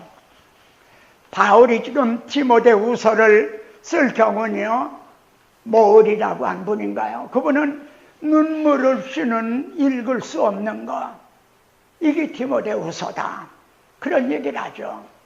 자기가 복음을 총변명할 때 나와 함께 앉아가고 다 나를 버렸으나 그들에게 허물 돌리지 않기를 원하노라. 예? 대만은 이 세상을 사랑하여 데살로니가로 갔고 그레스게는 달마데로 갔고 자기와 함께 앉아가고 다 버렸다 이거예요. 디모데는 울고 있어요. 여기저기 이단들은 극성을 부리고 있어요. 정말 늦 가을에 낙엽이 다 떨어졌는데 나무 끝에 낙엽이 몇 개 붙어서 막 그 찬바람에 이 흔들리고 있는 것 같은 참 그런 모습이에요. 얼마나 외롭고 처량하고 그런 모습이에요. 그런데 바울은 자기 순교를 당하는 자기 생명에 대해서나 영혼에 대한 그게 걱정스러운 게 아니에요. 자기가 떠난 후에 하나님이 육신을 입고 나타나셔서 죽으시고 다시 사심을 통해서 드러내신 이 복음을 이게 어떻게 될 건가? 자기가 이를 위해 증언을 하는데 자기는 목숨을 걸었는데 내가 떠난 후에는 이 복음이 어떻게 될 것인가? 바울이 순교당할 디모데후서를 기록할 당시의 상황은 이런 상황이었다. 그러니까 바울은요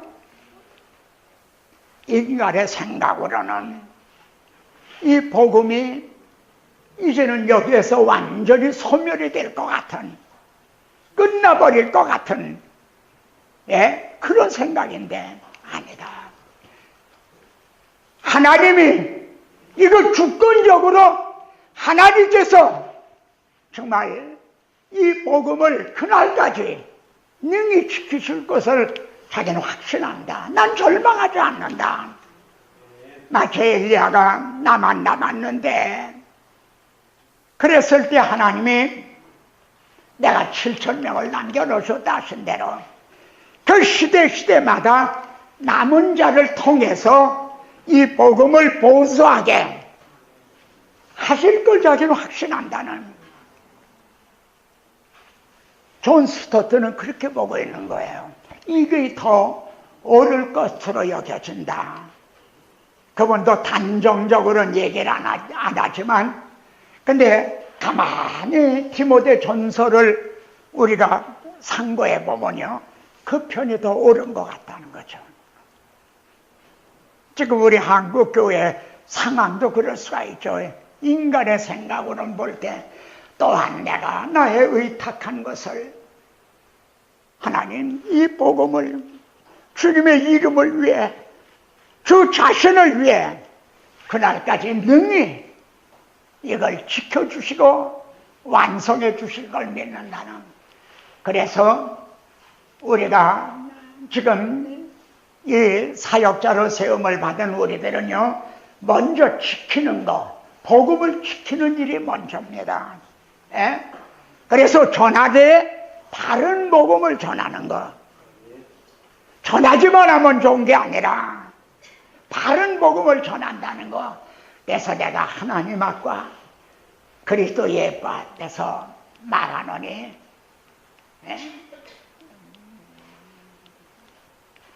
너는 말씀을 전파라. 여기서 지키고 복음을 보수하면서 말씀을 전파하는, 그래서 복음 전도자라고 하는 건요, 복음을 전하기만 하는 사람이 아닙니다. 복음을 변증하는 변증자들이, 갈라디아서가 변증서죠.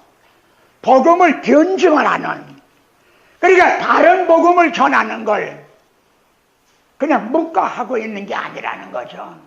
자, 디도서의 키워드는 뭐라고 볼 수가 있을까요?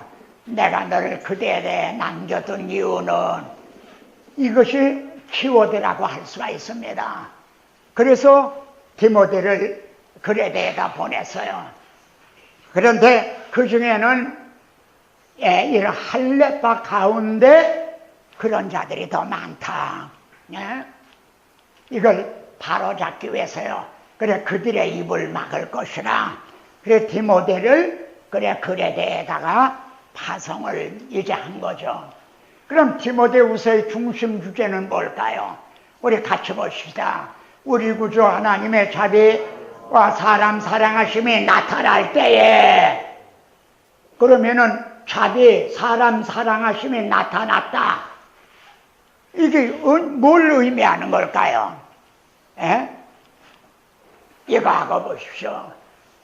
이것은 주님이 이 육신을 입고 오셔서 죽으시고 다시 사심을 통해서 이루어 놓으신 복음을 의미하죠. 이 복음을 통해서 우리가 중생을 할 수가 있게 됐죠. 중생. 그리고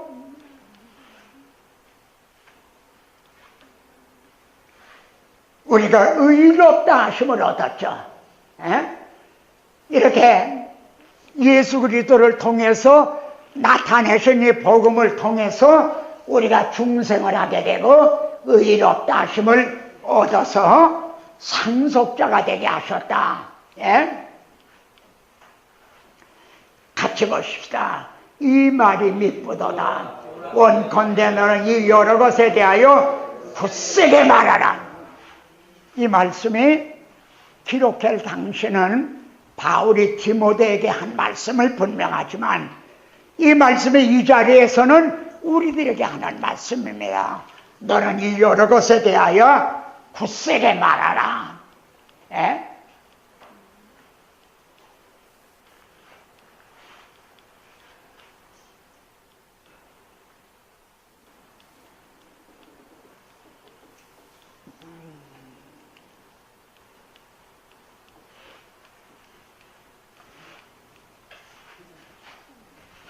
자, 디도서에는요, 두 번의 나타남이 납니다.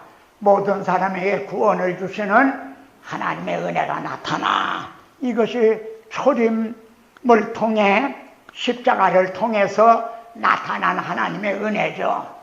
그런데 또 하나 이제 나타남은 복스러운 소망과 우리의 크신 하나님 구주 예수 그리스도의 영광의 나타나심을 기다리게 하셨으니, 여기는 은혜가 나타났죠. 근데 여기는 영광이 나타나는 거예요. 이거는 주님의 재림을 의미합니다. 우리는 이 두 사이를 살아가고 있죠. 하나님의 은혜가 나타나서 영광이 나타남을 기다리고 있는 거죠. 그러면 우리는 그 사이를 어떻게 살아야 되는가? 시작. 우리를 양육하시되 경건하지 않은 것과 이 세상 정욕을 다 버리고 신중함과 의로움과 경건함으로 이 세상에 살고. 근데 이제 개정에는 신중으로 나와 있는데 개역에는 근신으로 돼 있어요. 저는 이 근신을 그냥 놔두는 게 더 좋았다, 그렇게 봅니다. 우리는 은혜가 나타나 영광이 나타나기를 기다리는 그 기간을 살아가고 있습니다. 그 기간을 우리는 어떻게 살아야 되느냐? 첫째, 근신입니다. 이건 자기 자신과의 싸움입니다. 두 번째는 의로움입니다. 이건 이웃과의 관계죠. 세 번째는 경건함. 이건 하나님과의 관계입니다. 우리가 영성이라는 걸 말하는데요, 근신은 안으로의 영성입니다. 그러면 의로움은 옆으로의 영성입니다. 경건함은 위로의 영성입니다. 이것이 균형 잡힌 그런 신앙인 거죠. 우리는 이렇게 이런 사이를 지금 살아가고 있습니다. 같이요. 그가 우리를 대신하여 자심을 주시면 모든 불법에서 우리를 속량하시고 우리를 깨끗하게 하사 선한 일에 열심하는 자기 백성이 되게 하려 하심이라. 자, 빌레몬서의 키워드는 뭘 볼까요? 빌레몬서에는 우선 바울, 빌레몬, 오네시모 중요 인물이 세 사람이 등장을 합니다. 바울은 복음을 전하다가 지금 옥중에 갇혀 있습니다. 빌레몬은 골로새 교회 성도로 노예들을 거느리고 있는 좀 부유한 사람입니다. 오네시모는 노예로 이제 어떤 연유로 해서 이제 도망을 쳤었다가 이제 옥중에 있는 바울을 만나 그리스도를 영접을 한 그런 사이입니다. 그럼 빌레몬서의 키워드는 뭔가 같이 한번 읽죠. 그리스도 예수를 위하여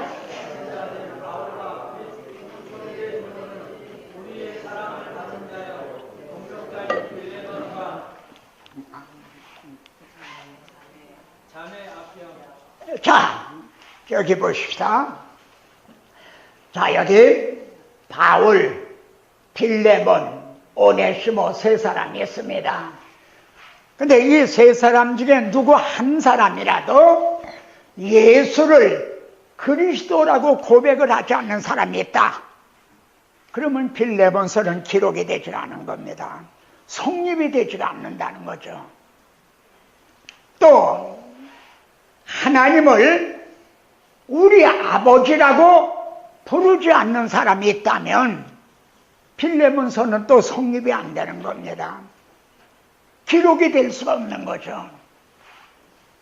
은혜와 평강, 바울, 빌레몬, 오네시모 세 사람 중에 누구 하나라도 정말 은혜를 입지 못했다면 역시 빌레몬서는 기록이 될 수가 없습니다.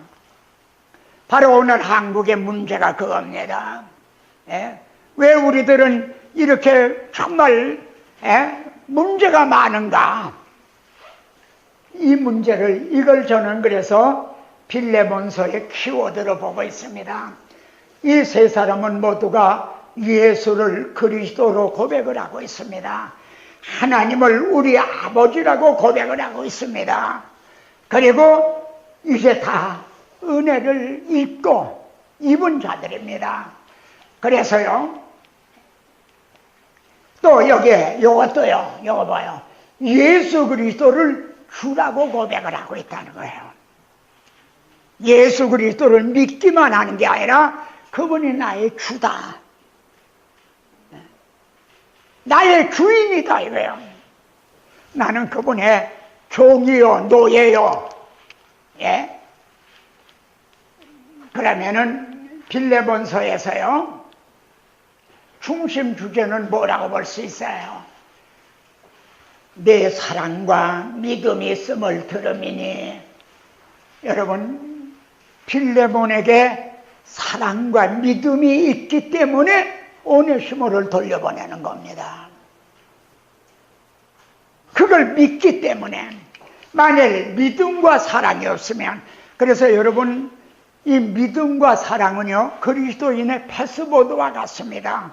빌레몬, 에베소서, 골로새서, 뭐 다른 데 다 좀 주목해 보세요. 믿음은 하나님과의 관계입니다. 사랑은 이웃과의 관계죠. 이게 패스보드와 같은데 오네시모에게 믿음과 사랑이 있기 때문에 갇힌 중에 낳은 아들 오네시모. 여러분, 오네시모도 오늘날 우리와 같지 않고요, 정말 어려운 여건 속에서 예수 그리스도를 성령으로 말미암아 예수 그리스도를 주로 영접을 한 거예요. 정말 낳은 아들이라고 그랬잖아요. 거듭난 거예요.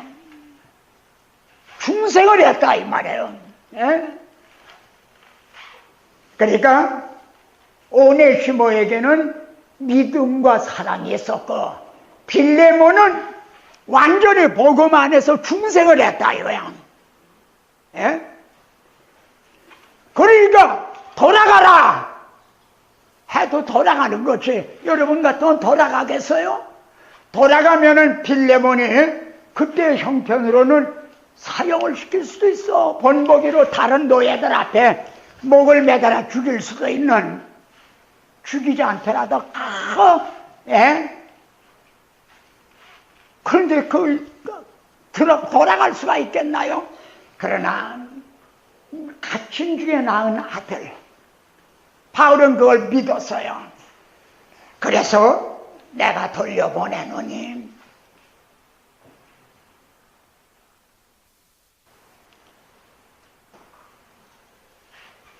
이제는 사랑받는 형제로 둘 자라. 용서만 해달라 그런 게 아니에요. 형제로 둘 자라는 거예요. 이건 너무 엄청난 말씀 아닌가요? 그러면서 내가 나를 동력자로 할진대 그를 영접하기를 내게 하듯하고,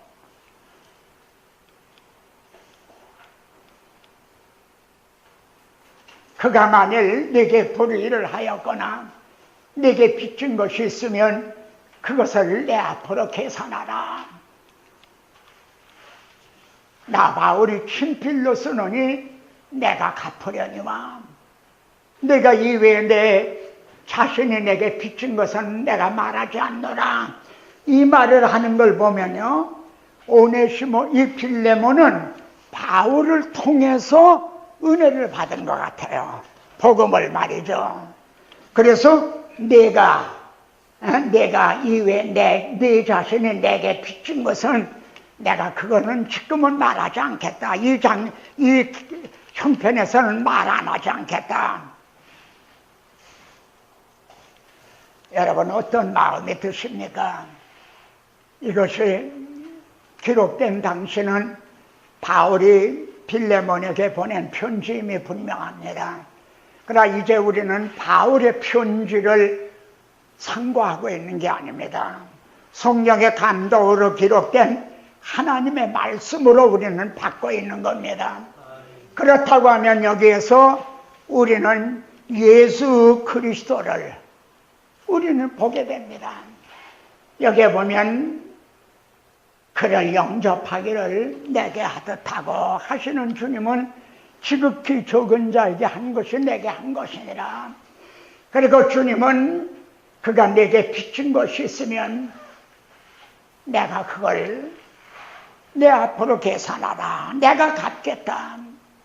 성경은 그들의 죄를 그들에게 돌리지 아니하고 죄를 알지도 못하신 분으로, 그래서 예수 그리스도가 우리의 속전으로 드렸다.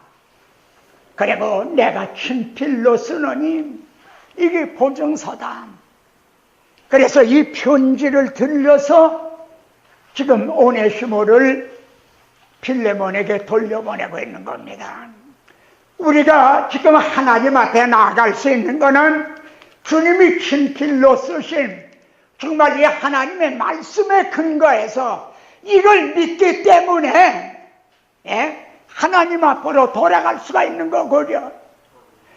자, 여기서 생각해 봅시다. 빌레몬이 이 오네시모가 첫째 편지를 받고 말이죠, 빌레몬에게 가지 않고 딴 길로 가버렸다. 그러면 어떻게 될까요? 얼마든지 그럴 가능성은 있는 겁니다. 우리 형편이라면 더욱 그런 거죠. 그러면 어떻게 됩니까? 그의 믿음이 거짓이라는 게 드러나는 겁니다. 그의 고백이 거짓이라는 게 드러납니다. 만일 오네시모가 돌아갔는데 빌레몬이 바울이 부탁한 대로 그를 용서하고 또 이제 그렇게 하지 않았다면 어떻게 될까요? 빌레몬에게 사랑과 믿음이 있다는 거, 이게 역시 거짓이라는 게 되는 거죠. 만일 바울이 친필로 쓰느니 내가 갚으려니와 이렇게 말씀하지 않았다면은 이 빌레몬은 소리나는 구리와 울리는 괭가리 같이 되고 마는 거죠. 내가 빌레몬에 그걸 내가 다 책임지겠다, 내가 갚겠다, 이게 보증서다. 우리 주님은 우리들의 이 문제를 그렇게 담당을 해주신 거죠. 그런데 빌레몬서는요, 의외라쉽게 이렇게 끝나고 있습니다. 오직 너는 나를 위하여 숙소를 마련하라. 이상한 생각이 드시지 않습니까? 지금 오네시모를 돌려보내면서 간곡히 부탁을 하면서 너는 내 숙소를 맞이하라. 참 이 말씀은 또 의미가 심장하다고 여겨집니다. 만일 빌레몬이 바울을 부탁대로 그걸 들어주지 않았다면 훗날 바울이 빌레몬을 갔을 때 무슨 얼굴로 대할 겁니까? 너는 오직 나를 위해 숙소를 마련하라 하는 말씀에 바로 주님께서 우리에게 부탁하신 것을 우리가 이걸 준행하지 않는다면 주님 오시는 날 우리가 어떤 낯으로 주님을 대할 수가 있겠습니까? 기도드리겠습니다. 하나님 아버지, 주님의 이름으로 모여서 주님의 말씀을 또 이렇게 성령님의 감화감동하신 가운데 전하고 또 이제 받았습니다. 이 성경이 내게 대하여 증언하신 것이라. 그리고 예수 그리스도를 이 땅에 오신 첫째 목적도 하늘에는 하나님께 영광이 한 하나님의 영광을 위해서요. 주님이 십자가를 담당하신 것도 아버지요, 아버지의 이름을 영화롭게 하소서 한 영광이요. 그렇다면 저희들에게 내 증인이 되라 하신 첫째 목적도 하나님의 영광을 위해서라는 그런 깨달음과 인식을 갖게 됐습니다. 그리고 그 영광을 나타내고 영광을 보게 하고 또 하나님 앞에 영광을 돌리게 하는 바로 가장 중요한 것이 하나님의 말씀을 대언하는 설교 시간, 설교임을 저희들이 깨달았습니다. 그런데 오늘은 이에 우리들이 너무나 미치지를 못하고 있습니다. 주여, 저희들이 마음은 간절합니다.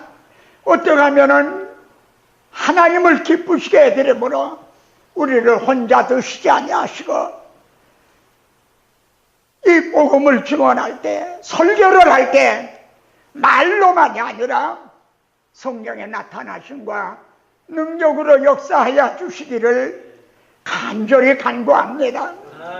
바울은 자신이 고린도에 갔을 때 약하고 두려워하고 심히 떨었다라고 말합니다. 우리는 더욱더 그러합니다.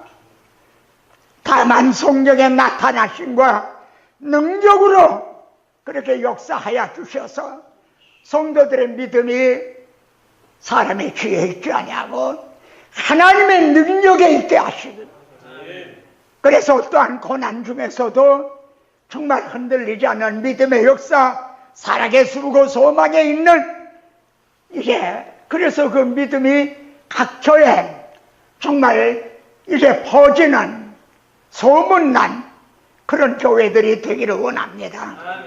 주여, 우리 주님은 겟세마네 동산에서 마지막 제자들에게 일어나라, 함께 가자 하셨습니다.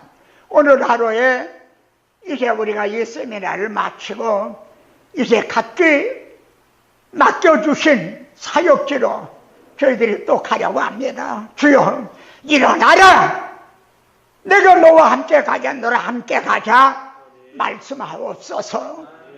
오늘 이렇게 이 모임을 위해서 수고한 손길들 기억하여 주셔서 이것이 다 주님을 기쁘시게 해드리는 것이 될 것을 확신합니다.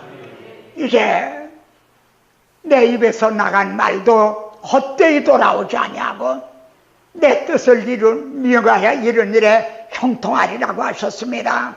종의 입을 통해 증언된 말씀도 오늘 받은 이제 우리 여기에 주의 남녀 종들을 통해서 하나님의 뜻을 이루며 또 명하여 벼는 일에 형통하게 하여 주실 것을 믿사오고 이 모든 말씀을 예수 그리스도 이름으로 기도드리옵나이다. 아멘.